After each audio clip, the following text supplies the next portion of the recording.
আপনি কি ভাবছেন এআই আসছে আপনার চাকরি নিয়ে যাবে? ঠিক এটাই ভাবছে কোটি, কোটি মানুষ।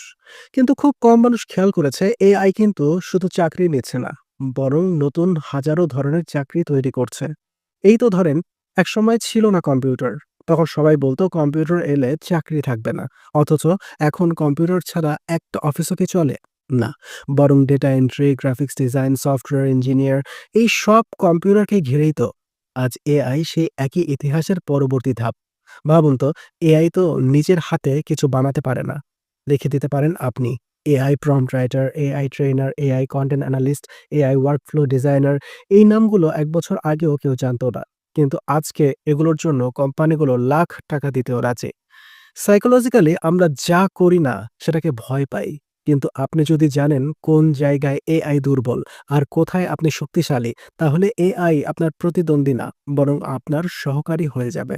ফিলোসফিক্যালি চিন্তা করুন, মানুষের সবচেয়ে বড় শক্তি হচ্ছে অভিযোজন, মানিয়ে নেওয়া। আগুন, চাকা, বিদ্যুৎ সবকিছু তো প্রথমে মানুষকে ভয় দেখিয়েছে, কিন্তু সেগুলোই আজ আমাদের শক্তি। এআইও তাই। তাই এখন প্রশ্ন না, এআই আসছে কিনা। প্রশ্ন হলো আপনি প্রস্তুত তো? আপনি এআই কে বুঝে নিজের কাজের মধ্যে আনতে পারলে আপনি ১০ গুণ দ্রুত, ১০ গুণ স্মার্ট আর ১০ গুণ দামি হয়ে উঠবেন। আপনি চাইলে চাকরি খুঁজবেন, না চাইলে নিজেই চাকরি তৈরি করবেন এআই এর সাথে।